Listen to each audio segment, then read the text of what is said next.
Hello everyone. Today we're going to continue on 7.4. Hopefully this will be our last video for 7.4, which I think is the sixth video. It's a long sections and there's a lot of things to cover. And some of these things are extremely complicated and difficult. So make sure you spend some time on looking over your notes, maybe rewatch the video and try to go through some of these examples on your own just to make sure you understand what's going on. So I'm going to try to finish up this example and maybe do one more example with you so they can give you an idea as to what you need to be able to do. So if I remember correctly, last video we were trying to find the volume of a four-dimensional sphere given by this equation: x squared plus y squared plus z squared plus w squared equal to r squared. Okay, and we are going to use this thing called double polar coordinate transformation, which basically just a two polar coordinate transformation. One set to do x and y, the other one to do zw. And we're in the process of finding the Jacobian determinant, and at the end of the video, last video, we get to find out that the Jacobian determinant is just p times q, and therefore give us now a way to relate the two set of differential together. So now come the big question is, what would the region of integration going to be? So let's try to figure it out. So it's not a surprise to understand that in this case, we do want our regions of integration to be the following.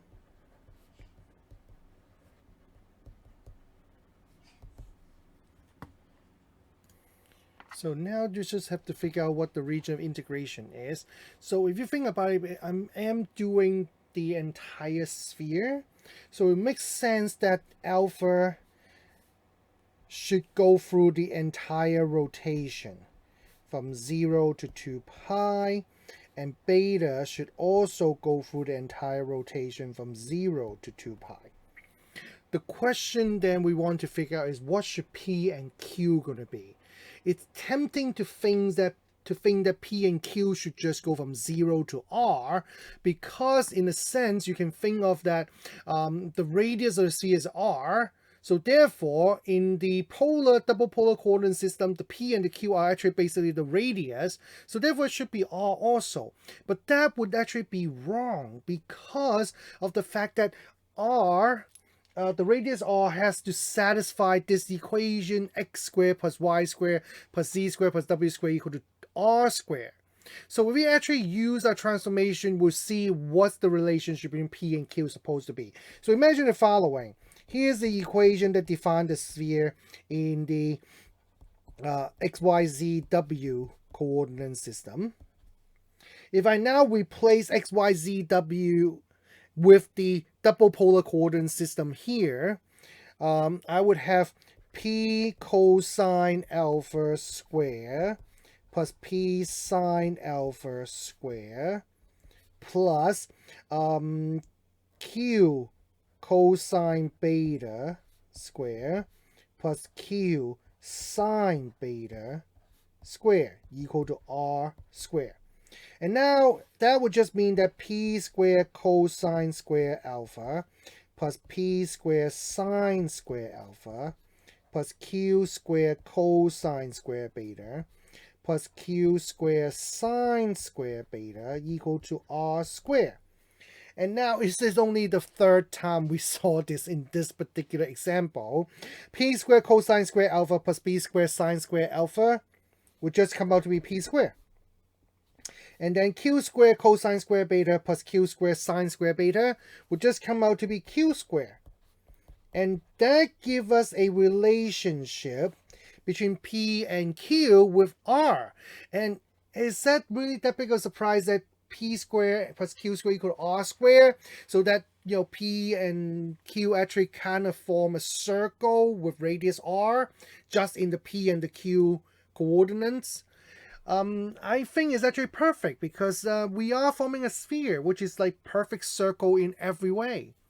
So now I'm ready to actually form my integral, a volume. Volume would be integral over s d x dy dz dw. I can now rewrite that into a new coordinate quadruple integral, and we need the pq because that's come from the Jacobian determinants. And I need to pick an order to integrate. So here I notice that alpha and beta just go from 0 to 2 pi, which means they're actually easy to deal with. So I'm going to go ahead and do that first. So therefore, I'm going to say this is 0 to 2 pi, 0 to 2 pi. And then the P and the Q are actually symmetrical, so it really doesn't matter which one I go next. So I'm just going to go in the alphabetical order, dP, dQ. And therefore, I will need P to be, actually maybe I'll write this out, alpha equal, beta equal, beta equal. And then P would equal to 0 to P equal to radical R squared minus Q squared. And then Q would just go from 0 to R. All right, there you go. Probably easier to see. Okay. So R squared plus Q squared. So now it's just a matter of integrating this to see if we can come up with the formula. So I see no reason why we can't just go for it. So let's do it. So therefore my integral will be Q from 0 to R. Integral P from 0 to radical R squared minus Q squared. Integral from beta from 0 to 2 pi. If I integrate PQ d alpha, it just becomes PQ alpha from 0 to 2 pi. D beta dP dQ. So that just turned into, okay, 2 pi PQ. So then I'm going to integrate again. Q equal to 0 to Q equal to R. P equal to 0 to P equal to radical R squared minus Q squared. If I integrate this with respect to beta, it just becomes 2 pi PQ beta. Evaluate from 0 to 2 pi again, dP dQ. So that just basically turned that into 4 pi square PQ. Now integrate one more time. So that will be Q equal to 0 to Q equal to R. And then the integral 2 pi square PQ. If I integrate that, that would actually become 2 pi square P square Q. Evaluate from 0 to radical R square minus Q square dQ.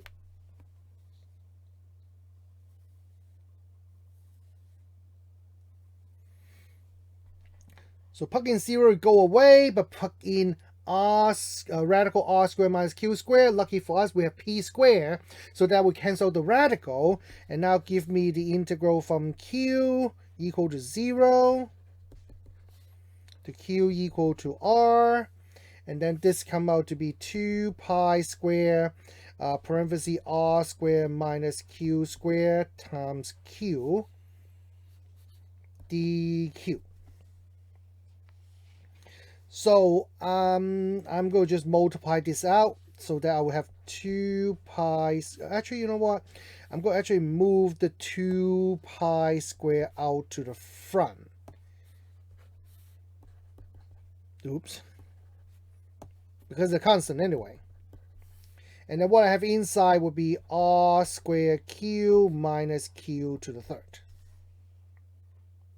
So now that make it easier for me to integrate. So I'm going to integrate now. So that would be just 1/2 R squared Q squared minus 1/4 Q to the fourth. Evaluate from Q equal to 0 to Q equal to R. So when I plug in R, then this just become 1/2 R to the fourth minus 1/4 R to the fourth. So it become 1/4. But then multiply by 2, become 1/2 pi square R to the fourth.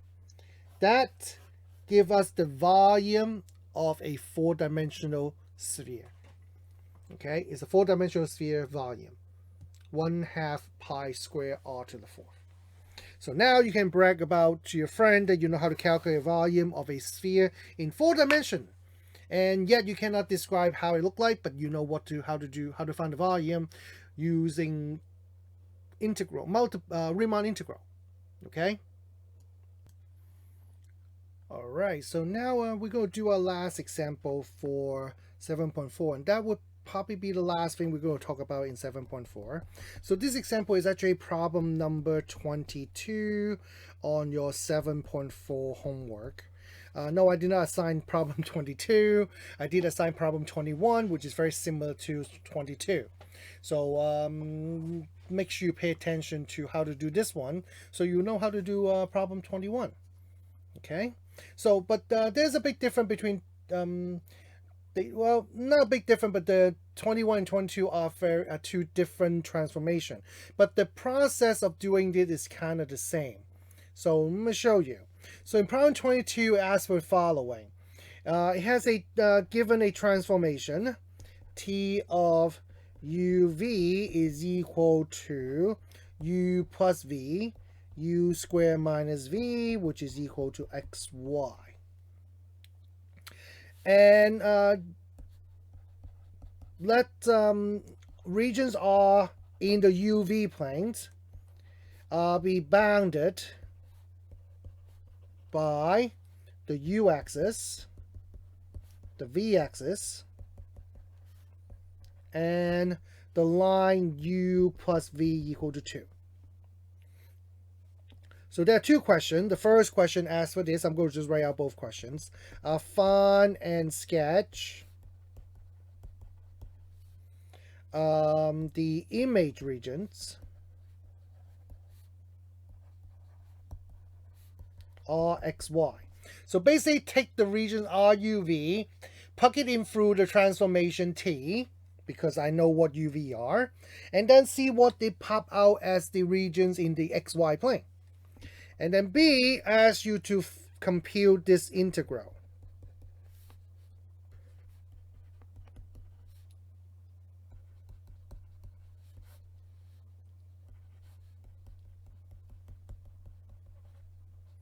So obviously the expectation here is that we will be using Jacobian theorem because that's why we have a transformation.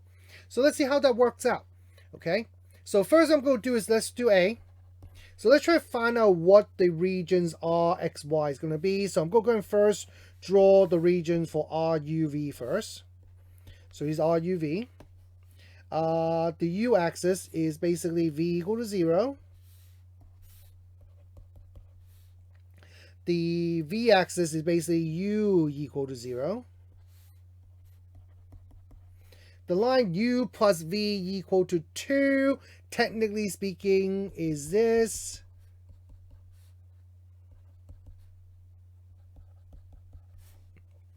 By moving the v over, u over, and v is like the y, u is like the x. So therefore, the line will be this line right here.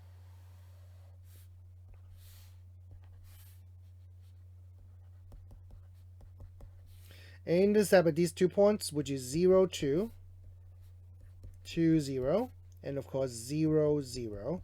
So here's my RUV.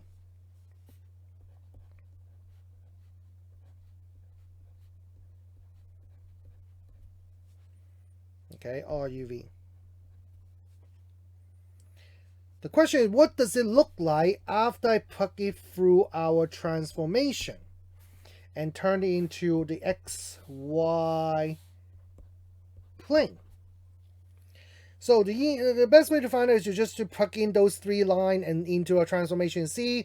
Notice here we have UV and we try to find X and Y. So our transformation is actually taking us from UV to XY. So I don't need to find the inverse. Unlike in the first example, where we are given the region in XY, but we need in UV, our transformation doesn't go in that direction. That's the reason why we need to form the inverse transformation, so we can plug each of the line in XY into an inverse transformation to figure out what it looks like in UV. Okay? So make sure you understand that and don't get yourself all confused and do it wrong, because in this case, I don't need the inverse function. So let's take a look at what happened to this thing. So if I know that u is equal to 0, based on our transformation, then what we have will be t of 0, v. That will just be v negative v. And therefore, basically come out to v1 negative 1. So therefore, meaning that we have a line that starts at the origin, 0, 0, and go in direction 1, negative 1. So therefore, it will be this line right here. Okay. Maybe I can do better. Oh, let's get rid of that thing. Right there. So that would be a line u equal to 0, or in the xy plane, y equal to negative x.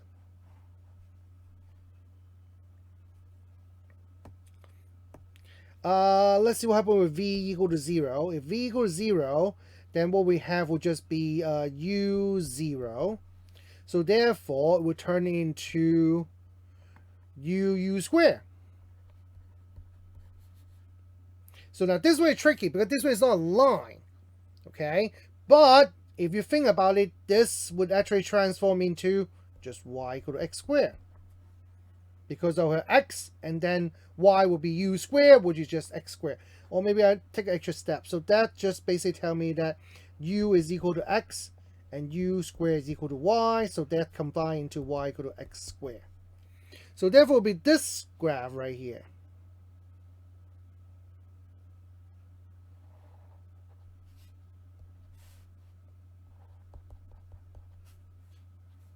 Which is also v equal to 0.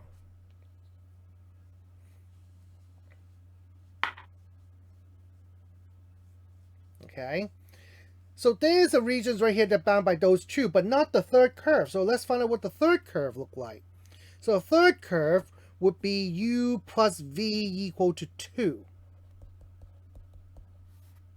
Okay, so how do I actually put this one in? So I guess I'm going to just make it into v equal to negative u plus 2 and just go with that. So therefore it just become t of u negative u plus 2. And hopefully that gives me a way to figure out what this is. So let's see. So u plus v would just be u plus, or u minus u plus 2. And then what is that? U squared minus v. So it become u squared minus v. So it become plus u minus 2. So let's see what happened to this thing. So this come out to be 2 u squared plus u minus 2. And you might be thinking like, well, I don't know what this graph look like. But actually you do. The reason why you do, because the following. That just basically tell me that x is 2 and y equal to this thing right here. But as long as I know x has to be equal to 2, I know that it has to form this straight line.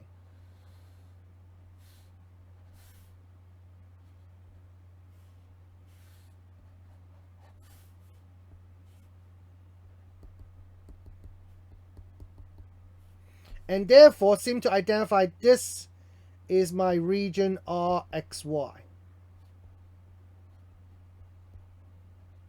which formed by a top parabola, a bottom by y equal to negative x, and then the vertical line x equal to 2 with an intersection point 0, 0 here, intersection point 2, negative 2 here, and intersection point 2, 4 up here. So that's what RXY look like. So that's A. Now let's see if we can do B. So what I'm going to try to do is try to integrate RXY dx dy radical 1 plus 4x plus 4y.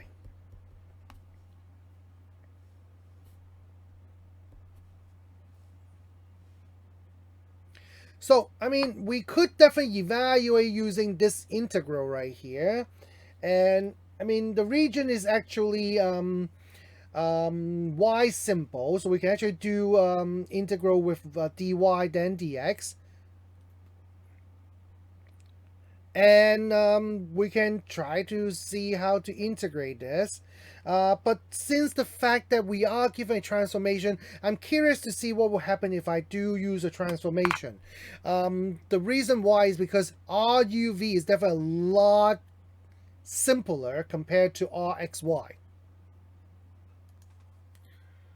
So I'm curious to see what happens if I transform this integral into UV. I mean, even though I'm looking at this and look at the regions, I mean, it's definitely doable. I feel like it's definitely doable for me to just do the integral in X and Y.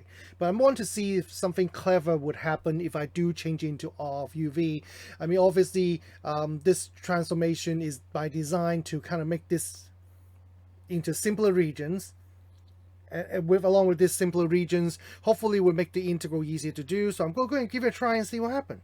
So therefore, I'm going to say that this, well, before I do that, I'm actually going to do this first. Oops.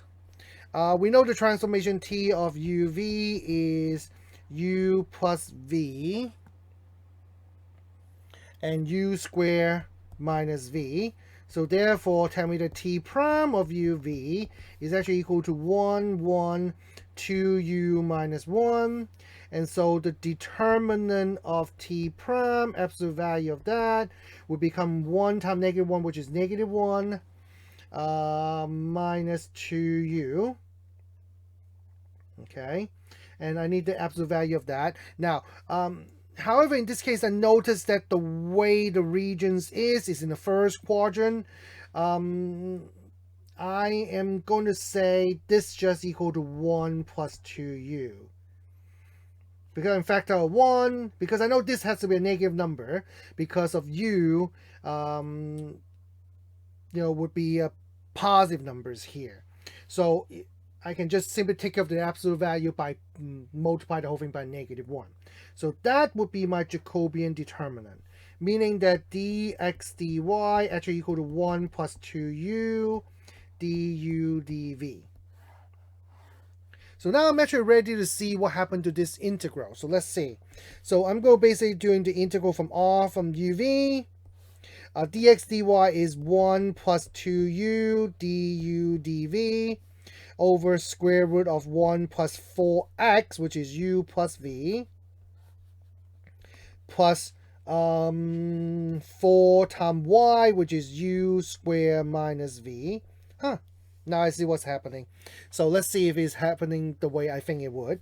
So therefore, this come out to be just integral RUV of 1 plus 2u du dv over square root 1 plus 4u plus 4v plus 4u squared minus 4v. So the 4v actually cancel out and give me this integral.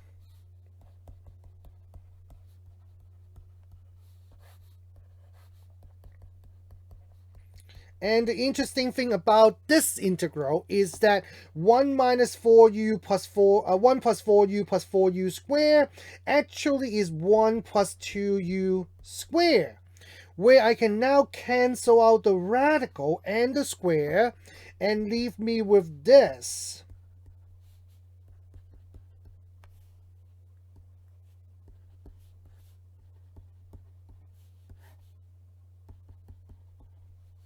Which now the 1 plus 2u actually just cancel out.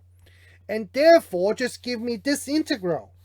So this just turned out to be integral RUV of du dv, which in other word is just the integral RUV of dA in UV.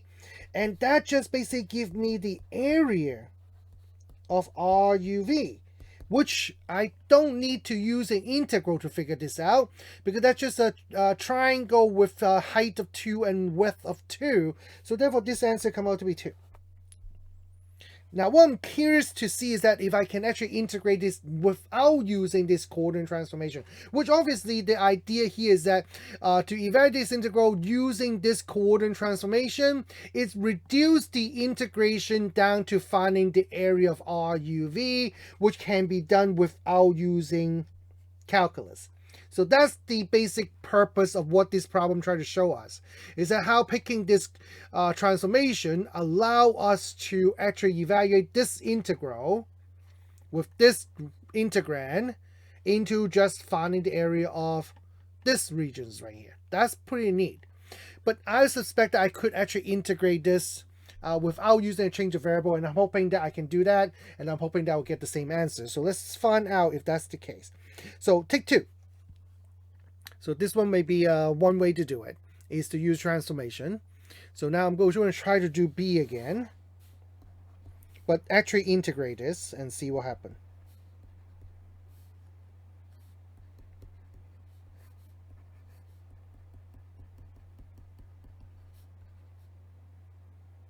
Oh, wait, I already have dx dy.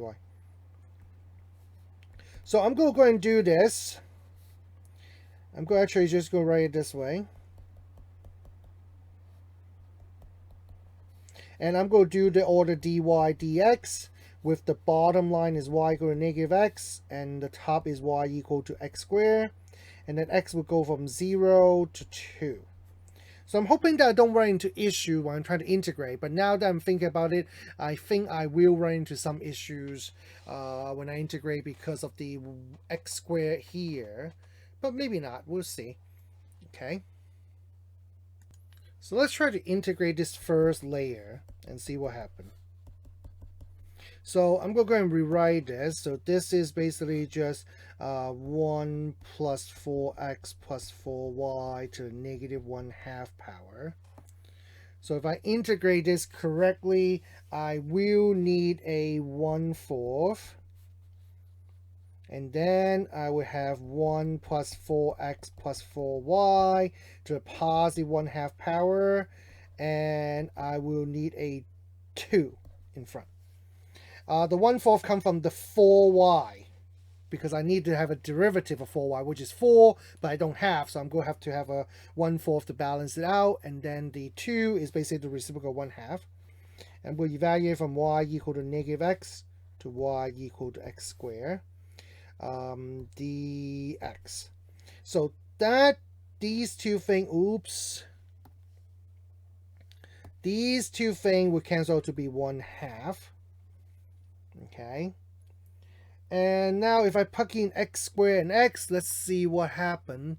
So once again, I'm hoping that I won't get stuck with this integral, but at least we have the answer from the other way. So x equal to 0, x equal to 2, so it'll be 1/2 radical 1 plus 4x plus 4x squared minus 1/2 radical 1 plus 4x minus 4x. Okay, so that's kind of neat, dx.